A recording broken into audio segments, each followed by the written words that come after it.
The public test server for Operation Daybreak is officially here, and with this being the first season of SiegeX, that means that we can get some hands-on SiegeX test server gameplay, and we can start looking at some hidden changes and details which weren't talked about for Year 10 Season 2. And people are finding new stuff every day, so this video may end up just being a part 1, so make sure you sub for the next part once more details are found, but we already have a lot in this video. So let's start talking about... Wait, I think Dokkaebi has something to show us. Now, frame rate is one of the most important things when you're playing in FPS, and processes such as open tabs, videos, and music can affect this. Well, what if I told you there's a way to keep all of this running and still maximizing your FPS? And that is Opera GX, the browser I've been personally using for 2 years now. Thanks to their easy to access GX control panel, you can limit the amount of RAM, network bandwidth, or CPU processes that your browser is taking away from your gameplay, even showing you what tabs are taking up the most processes. Here's the same video running on 2 separate browsers, but thanks to Opera GX and GX Control, we are able to save processes by doing the exact same task, resulting in less resources being taken away from our game. And thanks to GX mods, you can make your browser uniquely yours, with hundreds of official and community-made mods, allowing you to change your wallpaper, background music, keyboard sound effects. You can even change the splash screen for when your browser starts. These are easy to turn off and on and customize, depending on how you're feeling, and this one called High Operations is currently up my alley because I can give my browser that unique tactical sound and look.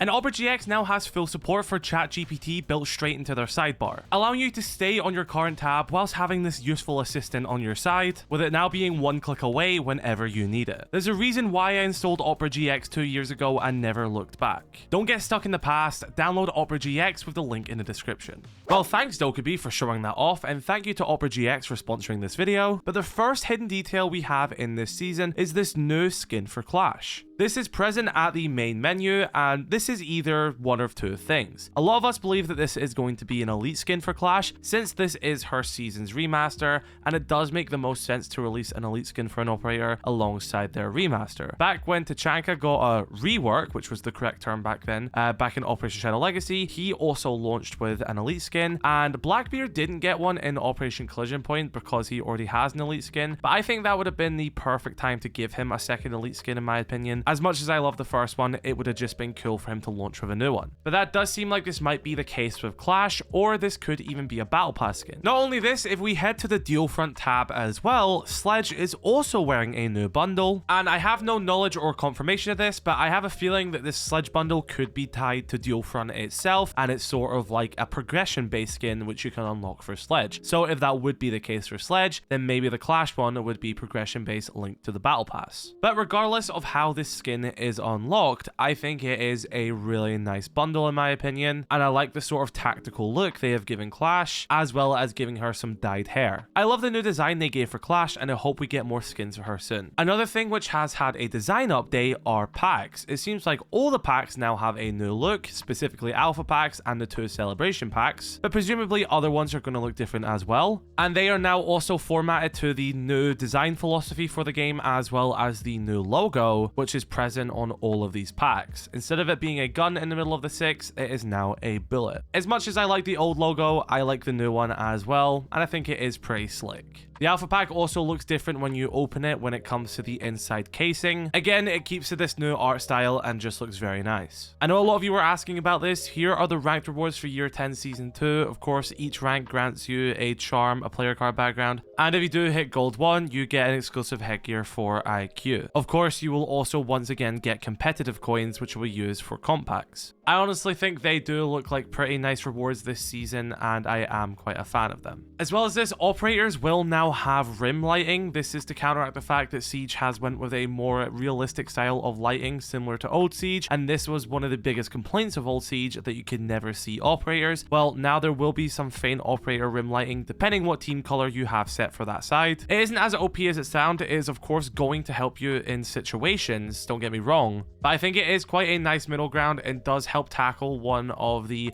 biggest issues with the older versions of Siege, where you did have more darker rooms like that. But then sort of counter that out, we had no more night maps, and then all the maps were very blown out and very bright. This is a good substitution in my opinion for getting that realistic lighting back and finally getting darker maps back. Of course, this will only be present when they are in dark locations as well, because when it's in the bright location, you can hardly see it. So this one I did talk about during the beta for Dual Front, but there's been a little change to it, and that is the fact that with Siege X, Ubisoft are updating the art style, and they want to kind of go back to their grounded roots, which is something they have clearly shown by the looks of it.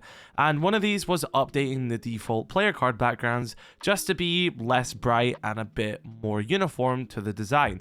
Well, in the Dual Front beta, we saw these and the other ones were removed. Simply in this test server, the old ones are still there, just giving you the choice if you want to use the old design or the new design. So it seems like once you buy the game, you will now have 6 default backgrounds to choose from, and I think this is fine. These are already assets that exist, even though they're trying to change the art style. If people want to use them, let them use them, and I think it's fine to give people options. Pretty cool. It's better than them just going to waste and becoming sort of like lost media, as much as I think the new ones are significantly better. Right, let's start taking a look at some of the map changes which have been found so far. The first one has been on Clubhouse. If you are on Rappel on this side of the garage, you can now no longer see into construction window. Now, as of this change and a lot of map changes you're going to see in this video, they aren't like rework level of map changes, but it's little stuff like this which have been changed for the maps. If you still want to play on Rappel and look into con window, you can just by jumping around the corner and then going on Rappel there with the new advanced rappelling system.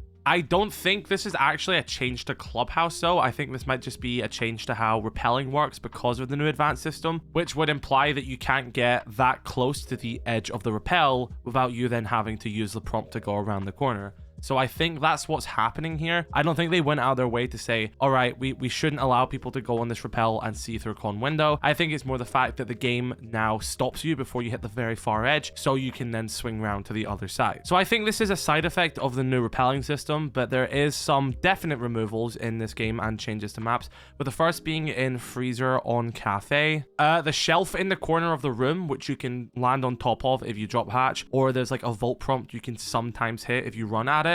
That's just completely gone, meaning that you can't get angles over white wall anymore. I understand why they did this. It was a very inconsistent object and you had to, you know, get a frame perfect vault prompt on it, or you could just drop down from the hatch, and then that means you could shoot over the wall onto people on the staircase. It wasn't very reliable, and with some other changes you're going to see in this video and probably in the next clip, is that when they do make changes like this, they want it to either be a removal of that inconsistent feature, or they want to improve it so it's no longer inconsistent. It just seems like with this one, they didn't want people to be able to look over white wall, so instead of making it more consistent to get up there, they're just removing it. But this next one on border, they're making it more consistent, because you remember in Archives you had that whole monitor situation where you can sprint from the monitor, get on top. Ubisoft are doubling down on this spot and now making it just a simple vault up location to make it more fair for everyone. This is removing inconsistency and making this beloved spot even more easier to pull off and making it cemented part of this room, compared to the one in Cafe where they're saying, right, this one's a bit problematic, let's remove it. I think these were good decisions for both of these spots, and these are the type of changes which should be coming to maps. I really like the design philosophy which has happened here, either doing the trade-off of doubling down on a spot or removing it, and I think they made the best decision for both.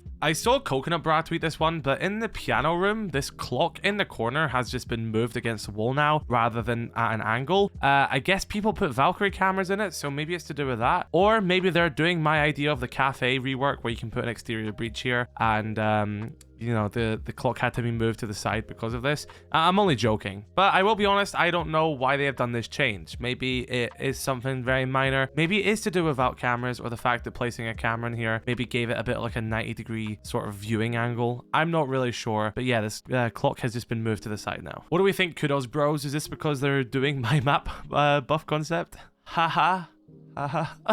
Next up we have claymores. Claymores are a lot more visible now. The lines are a lot more thicker and it makes them easier to see.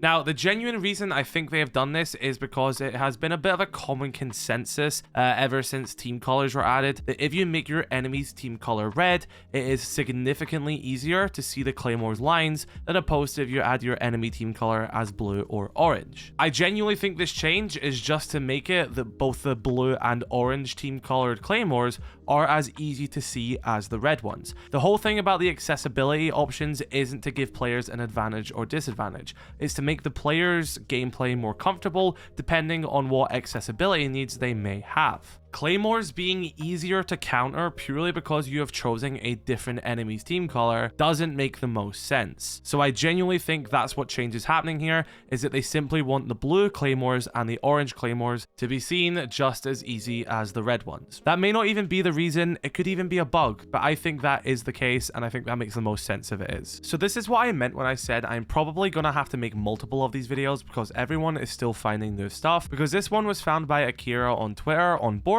and she found that these little pieces of decoration, I'm not really sure what the correct term would be, but the whole thing now gets destroyed consistently rather than each part sort of breaking in its own right. This could be a bug, but the reason why I think this is intentional is because these locations are mainly just used by Valkyrie, and a lot of the times you can place a Valk camera up here and a lot of your view will be blocked by these things, and that just means that you have to sort of tidy everything up, wasting more ammo and wasting more time. I think they're just sort of streamlining this, that hey, if you want your camera up here, we'll remove the other ones for you to allow you that greater vision. Very minor change, could be a bug, but it's pretty cool and worth knowing. Sticking with Border, the drone hole which looks into bathroom is much more covered now and you can't shoot feet through it like you could before. That being said, I don't think the job is done here because you still can get a pixel angle and catch the feet of people if they are close enough to this one side. As you can see, I was able to drive my drone into here, place it far back from the drone hole, and I was still able to destroy it with a shot. I understand where they're trying to tackle this, it was never intentional and it is frustrating, but it is still technically a part of this drone hole now. That being said, however, it doesn't seem to stop anything still being thrown through, so that is useful. Moving over to Chalet, the default plant has actually been completely changed on the snowmobile site, as there is now bulletproof protection in the corner, whereas before all you had was a green bin, not yellow, but you were able to shoot through this bin. It didn't protect you from anything, it was wall bangable, so technically you could just pre-fire this location and stop the planter. Well, it seems like Ubisoft want to make a change to this map and make this corner a safe place to plant, because you can now no longer be wallbanged through the bin itself. This is actually quite a significant change to this bomb site, and it's going to make planting a lot more consistent here. But yeah, what do you think about the default plant spot on snowmobile being buffed? Cafe has also had this bit on the roof removed. There's like no railing on this one side now. I tested to see if this had anything to do with advanced rappelling, and maybe it does, because you can rappel around pretty much all of this building except from the centerpiece in the middle, which is fair enough, but for the rest of it you can run around completely. So maybe the railings here affected how that worked. So there was a compromise of removing the railing here, but then allowing you to advance rappel around corners here with it not stopping you. That is honestly the best guess I have for this change. We are also getting new badges in this season. There is a new home for badges and progression at the main menu. It's been implemented very good in my opinion. I like that this is here, and you can click on it and see your progress for your badges, and the new badges are displayed here as well, such as ones for opening packs and playing dual front, for example. I hope they continue to create and implement badges every single season, because this is just really good for progression and it's just a lot of fun to give, you know, players something to work towards. So I really like this. Clicking on your player profile at the top right of the screen as well will give you a bunch more information than it did before, as well as some sort of links you can click to take you some other pages, such as the career tab, as well as your clearance level, which does have a new progression for new players as well, telling them when they will unlock operators, when they'll unlock game modes, for example. A really cool, nice little streamlined system, and it's always nice to present this information to players, especially new ones. But as of now, these are some of the hidden details we were able to find in Year 10 Season 2's test server. There's a high likelihood that there are more on this test server as well, so we're going to keep looking, and I'll make an updated video with more changes if we do find enough. But yeah, I hope the ones that were present in this video were interesting. Let me know your thoughts in the comment section below, and drop a comment if you have found some changes which we missed. Have a great rest of your day. I love you all. Stay safe. Peace.